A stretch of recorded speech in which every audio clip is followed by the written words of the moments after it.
Hello, this is Barbara Nicolato, Nick Snacks. Today I'll be making a gift bag which measures 6 by 6 by 2 inches and it's foldable for easy storage. This project will stretch our creativity. Instead of making this creation into a card, I'm going to incorporate it into the gift bag. You can even make a gift tag or a gift enclosure card to match it. This is 6 by 6 square, and I've used Lavinia stamps and also stencil. And I want to make a gift bag with it. So to do that, I've chosen colors that would coordinate with this picture.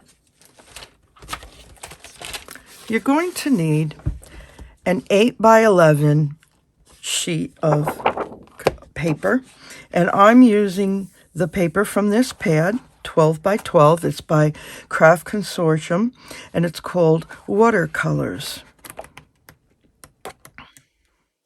So I chose this one here. It has a really pretty back to it as well. They're double-sided, and they are 180 GSM cardstock. It's just the right weight for doing this project.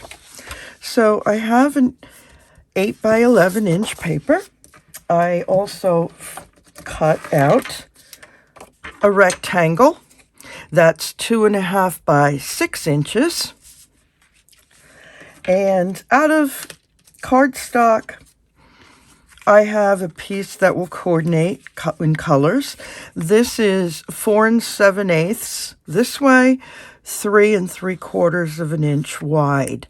I used a die from Stampin' Up called Stitched Nested Labels, but that's been discontinued. So you could always make a rectangle this size and then cut the corners if you wish, or use a die, another die if you have one.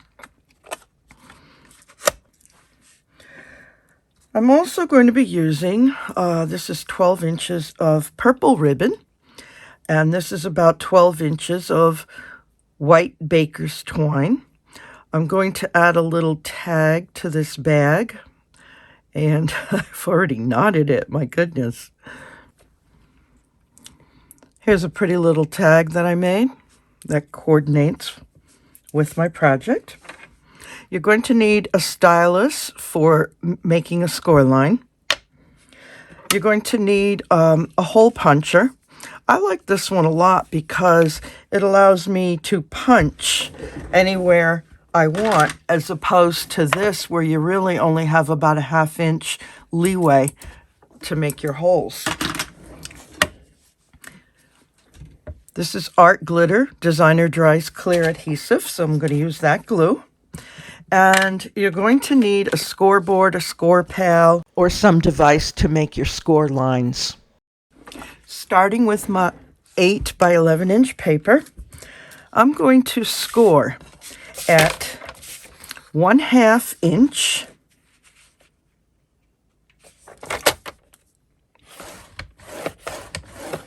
2.5 inches,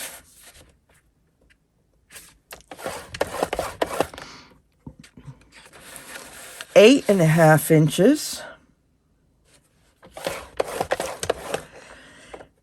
and 10.5 inches.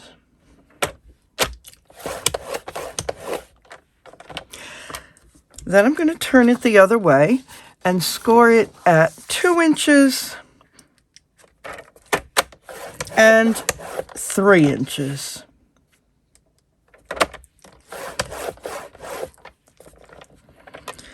Then I'm going to turn it back to where I had it. And as you can see, these score lines come down and they meet the 3-inch score line going across right here. So what I'm going to do is I'm going to score at the 1.5 inch mark, and I'm going to come down to the first score line and stop right there. And I'm going to do the same between these two score lines the 8.5 and the 10.5 score line. I'm going to score it 9.5 right between them, and I'm going to score only down to this first score line. So 1.5, it's right there.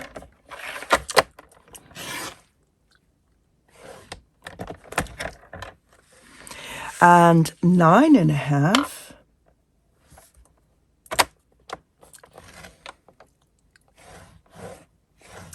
is there. Then I'm going to take the smaller sheet that I have, that's 2.5 by 6, and I'm going to score it at the 2-inch mark.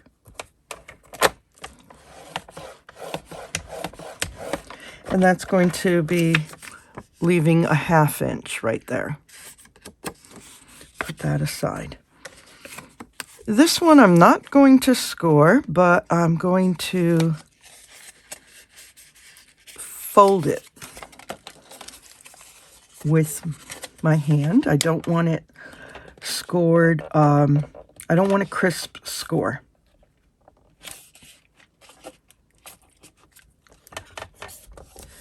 There we go. Later, I'll make sure that this is the part I put the glue on, so it'll cover the numbers. Okay.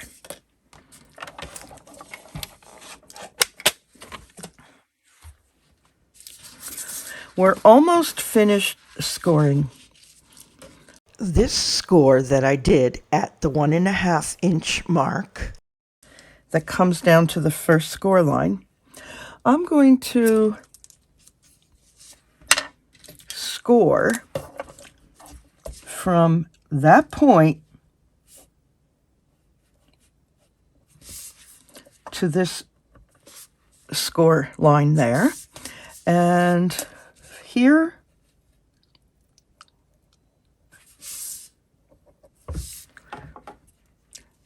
to the 2.5 score line coming down right to there. And I'm going to do the same on the other side.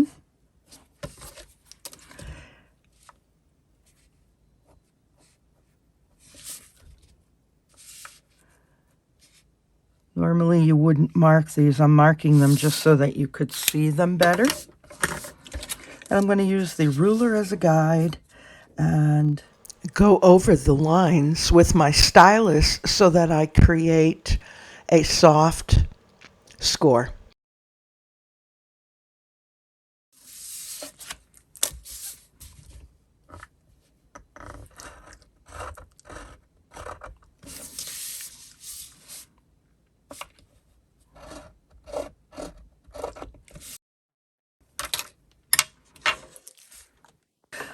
I've marked 2 areas on this paper that I'm going to cut out. And I'm going to also cut a little notch. So I'm going to cut a little more than just that score line out. I'm going to shape it a little so it folds better. There. And when I cut this one, I'm going to cut in a little. And the same thing with this. I'm going to cut in a little to make tabs.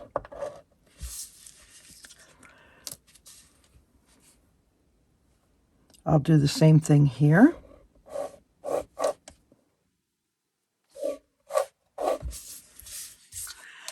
And here.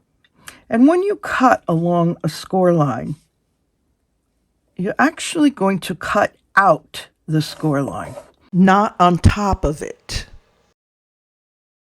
I'm going to cut alongside on the outside of the score line, and then I'm going to cut the little tab.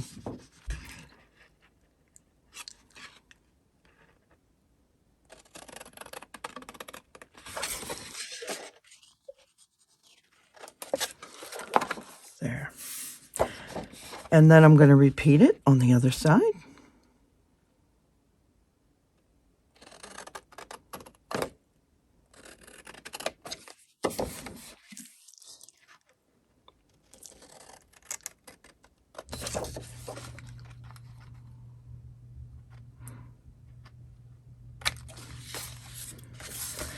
Okay. The other thing I'm going to do is make a small notch going down about 1/8 of an inch to that score line. And I'll do the same on this side. There we go.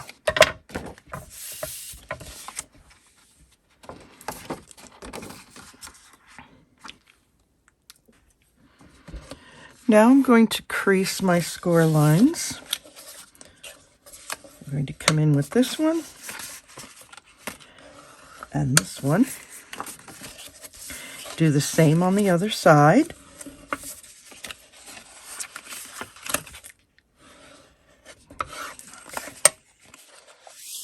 This is going to be a valley fold. That means I'm going to fold it in. I'm going to gently help that triangular crease fold to the inside and have that tab come out to the right at a 90-degree angle.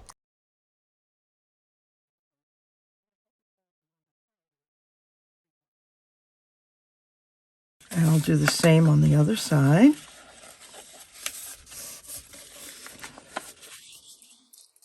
Pop these out a little.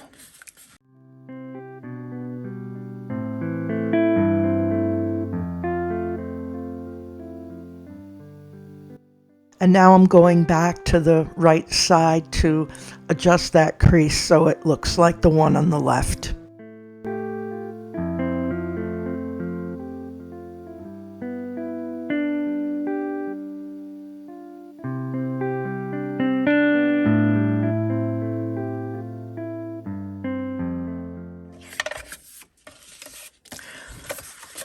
So set that aside.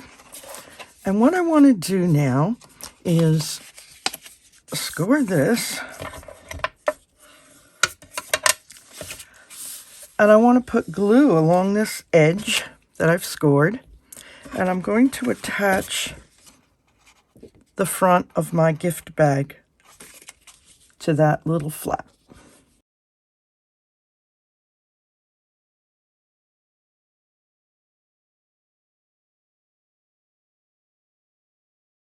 And that's nice and even, and it meets very well. The next thing I'm going to do is come in about 3/4 of an inch from this score line on both sides, and I'm going to punch a hole for the ribbon.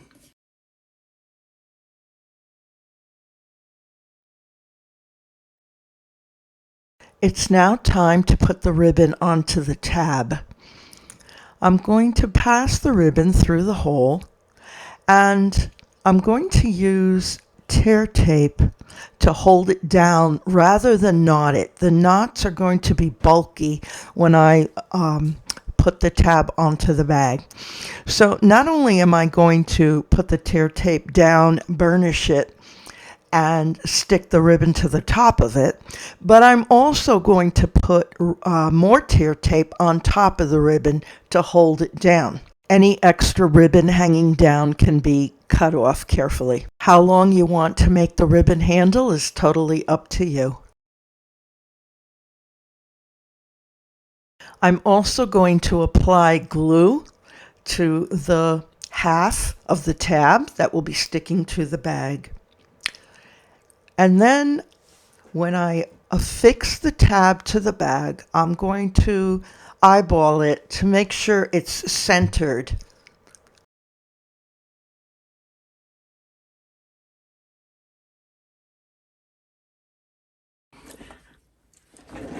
To bring the bag together, my next step is going to go to the outside of the bag and glue this small tab on the end.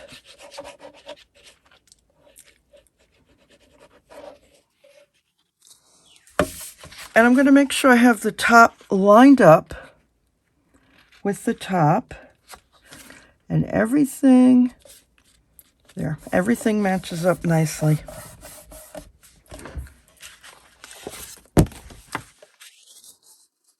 This is how the bag is going to go. So my next step, let's see. fold it in. There, that's going to fold beautifully. Bring that little flap in here like that. Add the glue.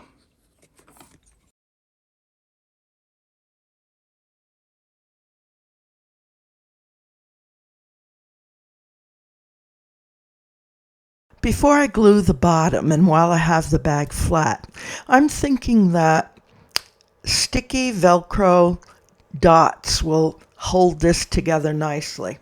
I don't have dots, but I do have a long strip that I could cut. It's always good to put the Velcro closures on at this point so you can make sure that they align properly.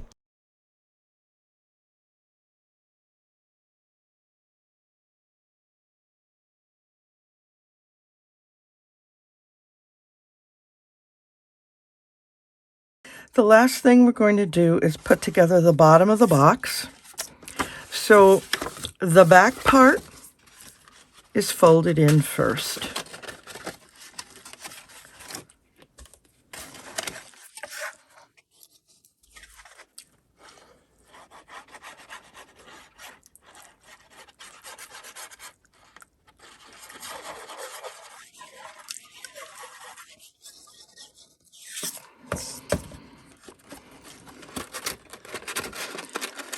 And then the hinges are going to come in.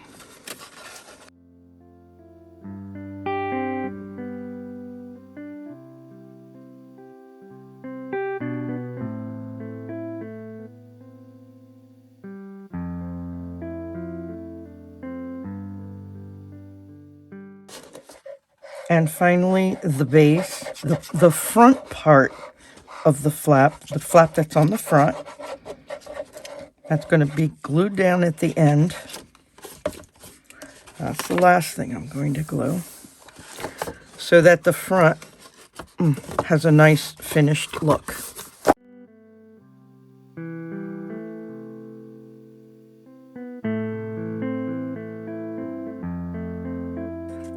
And lastly, I put a little knot in the baker's twine, and I'm going to fasten this little tag.